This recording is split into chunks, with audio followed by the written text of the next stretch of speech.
ഓം ശാന്തി 15-2-2025 പ്രഭാതമുരളി. മധുരമായ കുട്ടികളെ, ബാബ നിങ്ങളെ ദൈവിക ധർമ്മവും ശ്രേഷ്ഠ കർമ്മവും പഠിപ്പിക്കുന്നു. അതുകൊണ്ട് നിങ്ങളിൽ നിന്ന് ഒരു ആസുരീയ കർമ്മവും ഉണ്ടാകരുത്. ബുദ്ധി വളരെ ശുദ്ധമായിരിക്കണം. ചോദ്യം: ദേഹാഭിമാനത്തിൽ വരുന്നതിലൂടെ ഏറ്റവും ആദ്യമുണ്ടാകുന്ന പാപം ഏതാണ്? ഉത്തരം: അഥവാ ദേഹാഭിമാനത്തിലാണെങ്കിൽ ബാബയുടെ ഓർമ്മയ്ക്ക് പകരം ദേഹധാരിയുടെ ഓർമ്മ വരും. ദൃഷ്ടി മോശമായിക്കൊണ്ടിരിക്കും. മോശമായ ചിന്തകൾ വരും. ഇത് വളരെ വലിയ പാപമാണ്.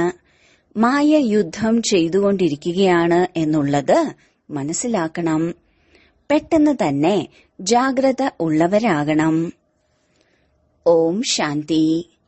ആത്മീയ അച്ഛൻ ആത്മീയ കുട്ടികൾക്ക് മനസ്സിലാക്കി തന്നുകൊണ്ടിരിക്കുന്നു. ആത്മീയ അച്ഛൻ എവിടെ നിന്നാണ് വന്നിരിക്കുന്നത്? ആത്മീയ ലോകത്തിൽ നിന്ന്.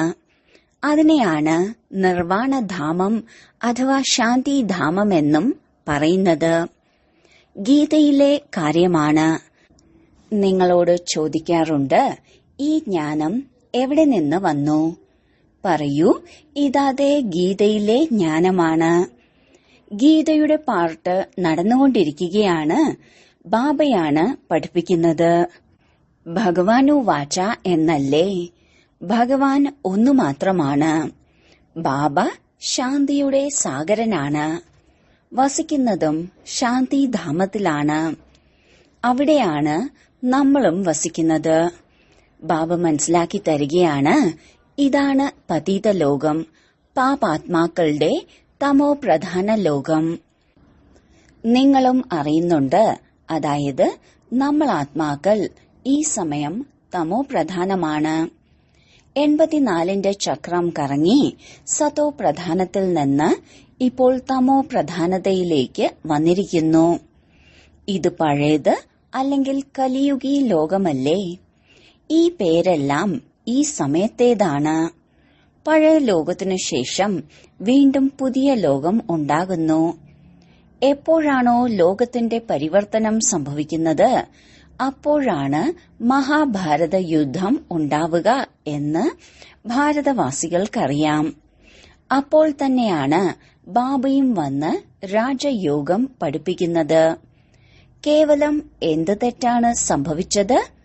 ഒന്ന്, കൽപ്പത്തിന്റെ ആയുസ് മറന്നുപോയി. അതുപോലെ ഗീതയുടെ ഭഗവാനെയും മറന്നിരിക്കുന്നു. കൃഷ്ണനെ ഗോഡ് ഫാദർ എന്ന് പറയാൻ സാധിക്കില്ല. നിരാകാരനായ ബാബയെയാണ് ആത്മാക്കൾ ഗോഡ് ഫാദർ എന്ന് പറയുന്നത്. നിരാകാരനായ ബാബ ആത്മാക്കളോട് പറയുന്നു, എന്നെ ഓർമ്മിക്കൂ. ഞാൻ തന്നെയാണ് പതീത പാവനൻ. എന്നെ വിളിക്കുന്നുമുണ്ട്, അല്ലയോ പതീത പാവന എന്ന്. കൃഷ്ണൻ ദേഹധാരിയല്ലേ? എനിക്കാണെങ്കിൽ ശരീരമില്ല. ഞാൻ നിരാകാരനാണ്. മനുഷ്യരുടെ പിതാവല്ല, ആത്മാക്കളുടെ പിതാവാണ്. ഇത് പക്ക ആക്കണം. ഓരോ നിമിഷവും നമ്മൾ ആത്മാക്കൾ ഈ പിതാവിൽ നിന്ന് സമ്പത്തെടുക്കുകയാണ്. ഇപ്പോൾ 84 ജന്മം പൂർത്തിയായി. ബാബ വന്നിരിക്കുന്നു. ബാബ ബാബ എന്ന് പറഞ്ഞുകൊണ്ടേയിരിക്കണം. ബാബയെ വളരെയധികം ഓർമ്മിക്കണം. മുഴുവൻ കൽപ്പത്തിലും ലൗകിക പിതാവിനെയാണ് ഓർമ്മിച്ചത്. ഇപ്പോൾ ബാബ വന്നിരിക്കുന്നു. മനുഷ്യ സൃഷ്ടിയിൽ നിന്ന് എല്ലാ ആത്മാക്കളെയും തിരിച്ചു കൊണ്ടുപോകുന്നു. എന്തുകൊണ്ടെന്നാൽ രാവണ രാജ്യത്തിൽ മനുഷ്യരുടെ ദുർഗതി സംഭവിച്ചിരിക്കുന്നു. അതുകൊണ്ടിപ്പോൾ ബാബയെ ഓർമ്മിക്കണം. ഇപ്പോൾ ഇത് രാവണ രാജ്യമാണെന്ന് പോലും ഒരു മനുഷ്യനും മനസ്സിലാക്കുന്നില്ല. രാവണന്റെ അർത്ഥം തന്നെ മനസ്സിലാക്കുന്നില്ല. ദസറ ആഘോഷിക്കുന്നതിന്റെ ഒരു സമ്പ്രദായം ഉണ്ടായി, അത്രമാത്രം. നിങ്ങൾ ആരും അർത്ഥം മനസ്സിലാക്കിയിരുന്നില്ല. മറ്റുള്ളവർക്ക് പകർന്ന് നൽകുന്നതിനായി നിങ്ങൾക്കിപ്പോൾ അറിവ് ലഭിച്ചിരിക്കുന്നു. അഥവാ മറ്റുള്ളവർക്ക് മനസ്സിലാക്കി കൊടുക്കാൻ സാധിക്കുന്നില്ലെങ്കിൽ അർത്ഥം സ്വയം മനസ്സിലാക്കിയിട്ടില്ല എന്നാണ്. ബാബയിൽ സൃഷ്ടിചക്രത്തിന്റെ ജ്ഞാനമുണ്ട്. നമ്മൾ ആ ബാബയുടെ കുട്ടികളാണെങ്കിൽ കുട്ടികളിലും ആ ജ്ഞാനം ഉണ്ടായിരിക്കണം. ഇതാണ് നിങ്ങളുടെ ഗീതാ പാഠശാല. ലക്ഷ്യമെന്താണ്? ഈ ലക്ഷ്മി നാരായണൻ ആകുക. ഇത് രാജയോഗമല്ലേ? നരനിൽ നിന്ന് നാരായണൻ, നാരിയിൽ നിന്ന് ലക്ഷ്മി ആകുന്നതിനുള്ളതാണ് ഈ ജ്ഞാനം. അവർ കഥകളിരുന്ന് കേൾപ്പിക്കുന്നു. ഇവിടെയാണെങ്കിൽ നമ്മൾ പഠിക്കുകയാണ്. നമ്മളെ ബാബ രാജയോഗം പഠിപ്പിക്കുകയാണ്. ഇത് പഠിപ്പിക്കുന്നത് കൽപ്പത്തിന്റെ സംഗമയുഗത്തിൽ മാത്രമാണ്. ബാബ പറയുന്നു, ഞാൻ പഴയ ലോകത്തെ മാറ്റി പുതിയതുണ്ടാക്കാൻ വന്നിരിക്കുന്നു.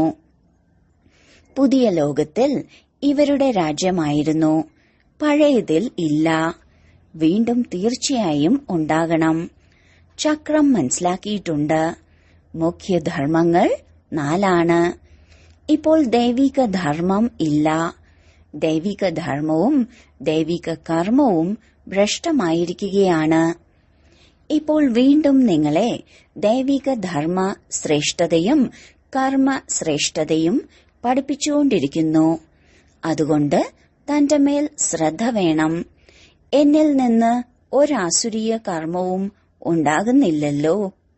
മായ കാരണം ഒരു മോശമായ ചിന്തയും ബുദ്ധിയിൽ വരുന്നില്ലല്ലോ. കുദൃഷ്ടി ഇല്ലല്ലോ. ഇവർക്ക് കുദൃഷ്ടി ഉണ്ടാകുന്നു അഥവാ മോശമായ ചിന്തകൾ വരുന്നു എന്ന് കാണുമ്പോൾ അവർക്ക് പെട്ടെന്ന് തന്നെ ജാഗ്രത നൽകണം. അവരുമായി അടുക്കരുത്. അവരെ ജാഗ്രതപ്പെടുത്തണം. നിങ്ങളിൽ മായയുടെ പ്രവേശത കാരണമാണ് ഈ മോശം ചിന്തകൾ വരുന്നത്. യോഗത്തിനിരുന്ന് ബാബയുടെ ഓർമ്മയ്ക്ക് പകരം ഏതെങ്കിലും ശരീരത്തിലേക്ക് ചിന്ത പോകുന്നുണ്ടെങ്കിൽ മനസ്സിലാക്കണം, ഇത് മായയുടെ യുദ്ധമാണ് നടന്നുകൊണ്ടിരിക്കുന്നത്. ഞാൻ പാപം ചെയ്തുകൊണ്ടിരിക്കുകയാണ്. ഇതിൽ ബുദ്ധിയുടെ വലിയ ശുദ്ധി ആവശ്യമാണ്. ചിരി തമാശകളിലൂടെ പോലും വളരെ നഷ്ടമുണ്ടാകുന്നു. അതുകൊണ്ട് നിങ്ങളുടെ വായിലൂടെ എല്ലായ്പ്പോഴും ശുദ്ധവചനങ്ങൾ വരണം, കുവചനങ്ങളല്ല. ചിരി തമാശകൾ പോലും പാടില്ല. ഞാൻ വെറുതെ ചിരിച്ചതേയുള്ളൂ എന്ന് പറയുന്നത് പോലും ആപത്തിന് കാരണമാകുന്നു. നമ്മൾ ചിരിക്കുന്നതിലും വികാരങ്ങളുടെ വായു ഉണ്ടായിരിക്കരുത്. വളരെ ജാഗ്രത ഉള്ളവരായി കഴിയണം. നിങ്ങൾക്കറിയാം, നാങ്കേ മനുഷ്യർ അവരുടെ ചിന്ത വികാരങ്ങളിലേക്ക് പോകുകയേയില്ല. അവർ വേറിട്ടാണ് വസിക്കുന്നതും. എന്നാൽ കർമ്മേന്ദ്രിയങ്ങളുടെ ചഞ്ചലത യോഗത്തിലൂടെ അല്ലാതെ ഒരിക്കലും ഇല്ലാതാവുകയില്ല. നിങ്ങൾ യോഗത്തിൽ പൂർണ്ണരല്ലെങ്കിൽ ആരെയെങ്കിലും കാണുമ്പോൾ തീർച്ചയായും ചഞ്ചലത ഉണ്ടാകുന്നതും കാമവികാരം കാരണമാണ്. അവനവനെ പരീക്ഷിക്കണം. ബാബയുടെ ഓർമ്മയിൽ മാത്രം കഴിയുകയാണെങ്കിൽ ഈ പ്രകാരത്തിലുള്ള ഒരു രോഗവും ഉണ്ടായിരിക്കില്ല. യോഗത്തിലൂടെ ഇതൊന്നും ഉണ്ടാകില്ല. സത്യയുഗത്തിലാണെങ്കിൽ ഒരു പ്രകാരത്തിലുള്ള അഴുക്കും ഉണ്ടായിരിക്കില്ല. അവിടെ ചഞ്ചലത ഉണ്ടാക്കാൻ രാവണൻ തന്നെ ഇല്ല. അവിടെ യോഗി ജീവിതമായിരിക്കും. ഇവിടെയും അവസ്ഥ വളരെ ഉറച്ചതായിരിക്കണം. യോഗബലത്തിലൂടെ ഈ എല്ലാ രോഗങ്ങളും അവസാനിക്കുന്നു. ഇതിൽ വലിയ പരിശ്രമമുണ്ട്. രാജ്യം നേടുന്നത് ചിറ്റമ്മയുടെ വീട്ടിൽ പോകലുപോലെ അല്ല. പുരുഷാർത്ഥം ചെയ്യേണ്ടതല്ലേ? ഭാഗ്യത്തിൽ എന്തുണ്ടായിരിക്കുമോ അത് ലഭിക്കും എന്നൊന്നും ചിന്തിക്കരുത്. ധാരണ ചെയ്യുന്നില്ലെങ്കിൽ അതിനർത്ഥം ചില്ലിക്കാശിന്റെ പദവി നേടാനുള്ള യോഗ്യതയേ ഉള്ളൂ എന്നാണ്. വിഷയങ്ങൾ ധാരാളം ഉണ്ടായിരിക്കില്ലേ? ചിലർ ചിത്രരചനയിൽ, ചിലർ കളികളിൽ മാർക്ക് നേടിയെടുക്കുന്നു. അതെല്ലാം സാധാരണ വിഷയം. അതുപോലെ ഇവിടെയും വിഷയങ്ങളുണ്ട്. എന്തെങ്കിലുമൊക്കെ പദവി ലഭിക്കുമായിരിക്കും. ബാക്കി ചക്രവർത്തി പദം ലഭിക്കില്ല. അതിന് സേവനം ചെയ്യണം. അപ്പോഴാണ് ചക്രവർത്തി പദവി ലഭിക്കുക. അതിന് വളരെ പരിശ്രമം ആവശ്യമാണ്. വളരെ പേരുടെ ബുദ്ധിയിൽ ഇരിക്കുന്നതേയില്ല. ഭക്ഷണം ദഹിക്കാത്തതുപോലെ.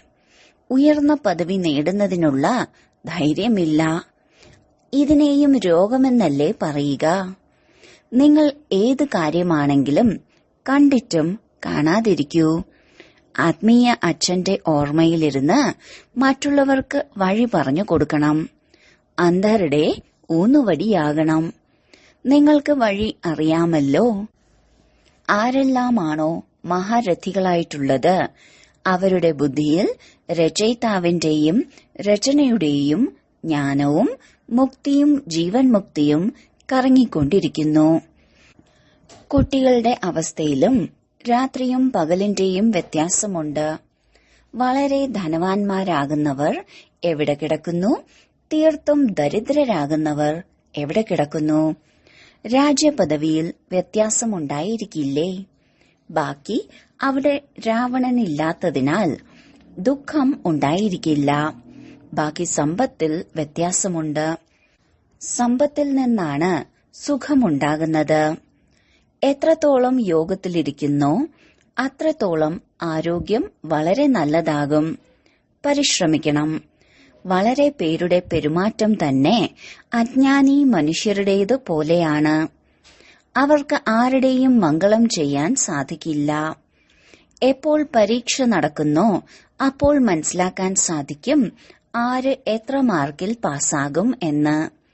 പിന്നീട് ആ സമയം അയ്യോ അയ്യോ എന്ന് നിലവിളിക്കേണ്ടി വരും. ബാബ് ദാദ രണ്ടുപേരും തന്നെ എത്രയാണ് മനസ്സിലാക്കി തന്നുകൊണ്ടിരിക്കുന്നത്. ബാബ വന്നിരിക്കുന്നത് തന്നെ മംഗളം ചെയ്യുന്നതിനാണ്. തന്റെ മംഗളം ഉണ്ടാക്കണമെങ്കിൽ മറ്റുള്ളവരുടെ മംഗളവും ചെയ്യണം. ബാബയെ വിളിച്ചിട്ടുമുണ്ട്. അതായത് വന്ന് ഞങ്ങൾ പതിതർക്ക് പാവനമാകുന്നതിനുള്ള വഴി പറഞ്ഞു തരൂ. അതുകൊണ്ട് ബാബ ശ്രീമതം തരുന്നു.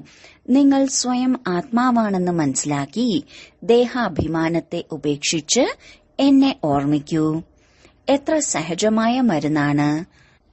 പറയൂ, ഞങ്ങൾ കേവലം ഒരേ ഒരു ഭഗവാനായ ബാബയെയാണ് അംഗീകരിക്കുന്നത്.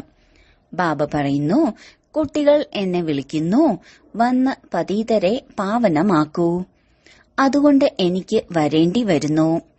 ബ്രഹ്മാവിൽ നിന്ന് നിങ്ങൾക്ക് ഒന്നും ലഭിക്കുകയില്ല. ബ്രഹ്മാവ് ജ്യേഷ്ഠനാണ്, അച്ഛനല്ല. അച്ഛനിൽ നിന്നാണ് സമ്പത്ത് ലഭിക്കുന്നത്. ബ്രഹ്മാവിൽ നിന്ന് സമ്പത്ത് ലഭിക്കുകയില്ല.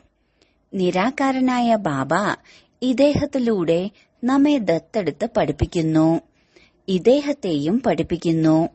ബ്രഹ്മാവിൽ നിന്ന് ഒന്നും തന്നെ ലഭിക്കാനില്ല. സമ്പത്ത് ഇദ്ദേഹത്തിലൂടെ ബാബയിൽ നിന്നാണ് ലഭിക്കുന്നത്. നൽകുന്നത് ഒരേ ഒരാളാണ്. ആ ബാബയുടെ തന്നെ മഹിമയാണ് ഉള്ളത്. ബാബയാണ് സർവരുടെയും സദ്ഗതി ദാതാവ്. ഇദ്ദേഹമാണെങ്കിൽ പൂജ്യനിൽ നിന്ന് പൂജാരി ആകുന്നു. സത്യയുഗത്തിലായിരുന്നു. പിന്നീട് 84 ജന്മങ്ങൾ അനുഭവിച്ച് ഇപ്പോൾ പതീതമായിരിക്കുന്നു. വീണ്ടും പൂജ്യനും പാവനവും ആയിക്കൊണ്ടിരിക്കുന്നു. നമ്മൾ ബാബയിലൂടെ കേൾക്കുന്നു. ഒരു മനുഷ്യനിൽ നിന്നുമല്ല കേൾക്കുന്നത്. മനുഷ്യരുടേത് ഭക്തിമാർഗമാണ്. ഇതാണ് ആത്മീയ ജ്ഞാനമാർഗം. ജ്ഞാനം കേവലം ഒരു ജ്ഞാനസാഗരന്റെ പക്കൽ മാത്രമാണ് ഉള്ളത്. ബാക്കി ഈ ശാസ്ത്രം മുതലായവ എല്ലാം ഭക്തിയുടേതാണ്. ശാസ്ത്രം മുതലായവ പഠിക്കുക, ഇതെല്ലാമാണ് ഭക്തിമാർഗം. ജ്ഞാനസാഗരൻ ഒരേ ഒരു ബാബ മാത്രമാണ്. നമ്മൾ ജ്ഞാന നദികൾ ജ്ഞാനസാഗരത്തിൽ നിന്ന് ഉത്ഭവിച്ചിരിക്കുന്നു. ബാക്കി അത് ജലത്തിന്റെ സാഗരവും നദികളുമാണ്. കുട്ടികൾക്ക് ഈ എല്ലാ കാര്യങ്ങളും ഓർമ്മയിൽ ഉണ്ടായിരിക്കണം. അന്തർമുഖിയായി ബുദ്ധി പ്രവർത്തിപ്പിക്കണം. സ്വയം സ്വയത്തെ ഉദ്ധരിക്കുന്നതിനായി അന്തർമുഖിയായി തന്റെ പരിശോധന നടത്തൂ. അഥവാ വായിലൂടെ എന്തെങ്കിലും കുവചനം വന്നാൽ അല്ലെങ്കിൽ കുദൃഷ്ടി പോയാൽ സ്വയത്തെ ശാസിക്കണം. എന്റെ വായിൽ നിന്ന് കുവചനം എന്തുകൊണ്ട് വന്നു? എന്തുകൊണ്ട് കുദൃഷ്ടി പോയി? സ്വയം സ്വയത്തെ തന്നെ പ്രഹരിക്കണം. ഓരോ നിമിഷവും ജാഗ്രതപ്പെടുത്തണം. അപ്പോഴേ ഉയർന്ന പദവി നേടാൻ സാധിക്കൂ. വായിലൂടെ കടുത്ത വാക്കുകൾ വീഴരുത്. ബാബയ്ക്ക് എല്ലാ പ്രകാരത്തിലുമുള്ള ശിക്ഷണങ്ങളും നൽകേണ്ടതായിയുണ്ട്. ആരെയെങ്കിലും ഭ്രാന്തനെന്ന് വിളിക്കുന്നതും കുവചനമാണ്. മനുഷ്യരാണെങ്കിൽ ആരെ പ്രതി എന്ത് വരുന്നോ അത് പറഞ്ഞുകൊണ്ടിരിക്കുന്നു. ഒന്നും തന്നെ അറിയുന്നില്ല നമ്മൾ ആരുടെ മഹിമയാണ് പാടുന്നത് എന്ന്. മഹിമ ചെയ്യേണ്ടത് ഒരേ ഒരു പതീത പാവനനായ ബാബയുടേതാണ്. മറ്റാരും തന്നെയില്ല.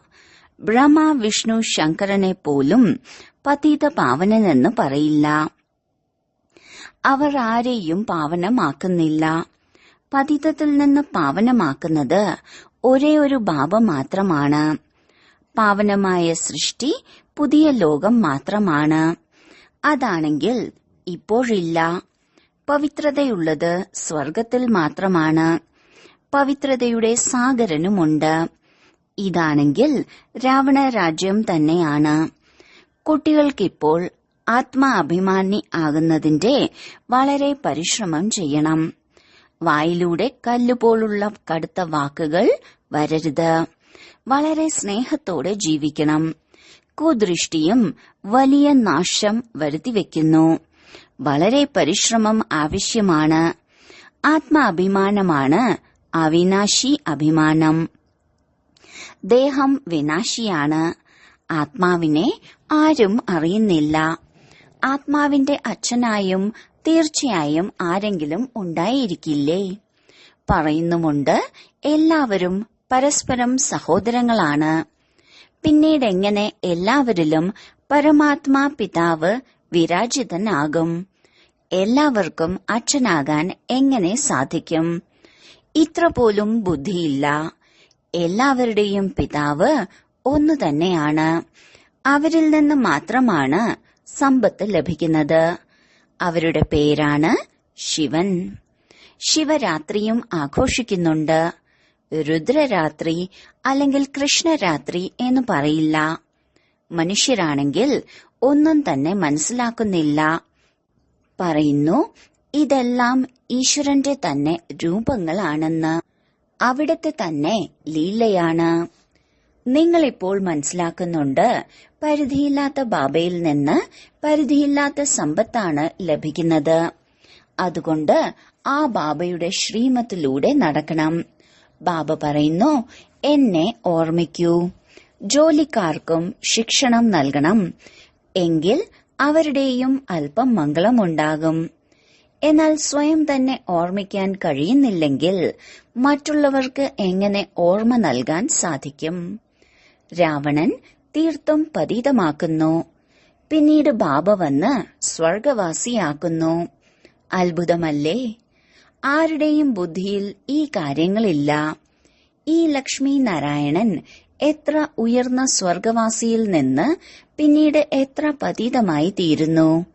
അതുകൊണ്ടാണ് ബ്രഹ്മാവിന്റെ രാത്രിയെന്നും ബ്രഹ്മാവിന്റെ പകലെന്നും പാടിയിട്ടുള്ളത്. ശിവന്റെ ക്ഷേത്രത്തിൽ നിങ്ങൾക്ക് വളരെ സേവനം ചെയ്യാൻ സാധിക്കും. ബാബ പറയുന്നു, നിങ്ങൾ എന്നെ ഓർമ്മിക്കൂ. വാതിലുകൾ തോറും അലയുന്നത് ഉപേക്ഷിക്കൂ. ഈ ജ്ഞാനം തന്നെ ശാന്തിയുടേതാണ്. ബാബയെ ഓർമ്മിക്കുന്നതിലൂടെ നിങ്ങൾ സതോ പ്രധാനമാകും. കേവലം ഈ മന്ത്രം നൽകിക്കൊണ്ടിരിക്കൂ. പക്ക ആകുന്നതുവരെ ആരിൽ നിന്നും പണം സ്വീകരിക്കരുത്.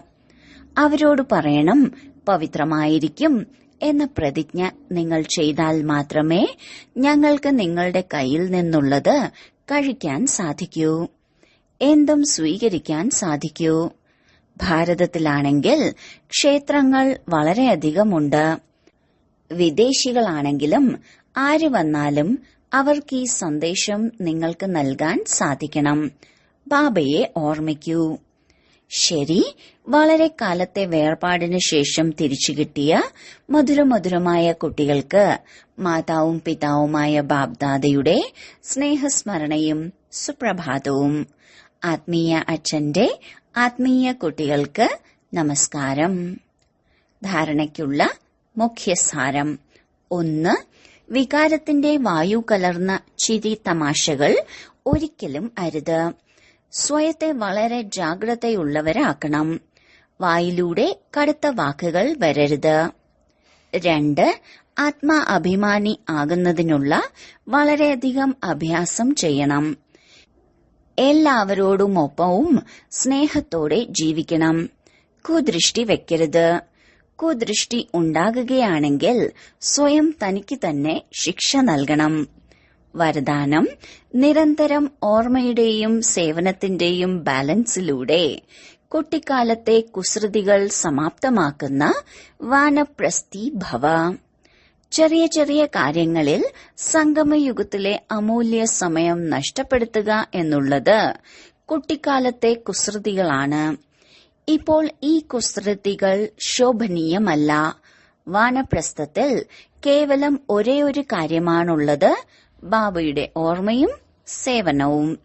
ഇതുകൂടാതെ മറ്റൊന്നും തന്നെ ഓർമ്മ വരരുത്. എഴുന്നേറ്റാലും ഓർമ്മയും സേവനം, ഉറങ്ങുമ്പോഴും ഓർമ്മയും സേവനവും. നിരന്തരം ഇതിന്റെ സന്തുലനം ഉണ്ടായിരിക്കണം. ത്രികാലദർശികളായി കുട്ടിക്കാലത്തെ കാര്യങ്ങൾ അല്ലെങ്കിൽ കുട്ടിക്കാലത്തെ സ്വഭാവ സംസ്കാരങ്ങളുടെ സമാപ്തി സമാരോഹണം ആഘോഷിക്കൂ. അപ്പോൾ പറയും വാനപ്രസ്ഥികൾ.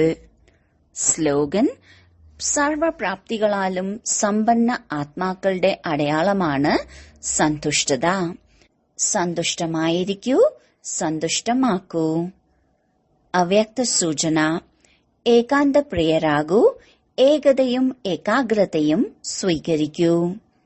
സ്ഥൂലമായ ഏകാന്തവുമുണ്ട്, സൂക്ഷ്മ ഏകാന്തവുമുണ്ട്. ഏകാന്തതയുടെ ആനന്ദത്തിന്റെ അനുഭവിയായി തീരൂ. അപ്പോൾ ബഹിർമുഖത നല്ലതായി തോന്നില്ല. അവ്യക്തസ്ഥിതി വർദ്ധിപ്പിക്കുന്നതിനായി ഏകാന്തതയിൽ താൽപര്യം വേണം. ഏകതയോടൊപ്പം ഏകാന്തപ്രിയർ ആകണം. ഓം ശാന്തി.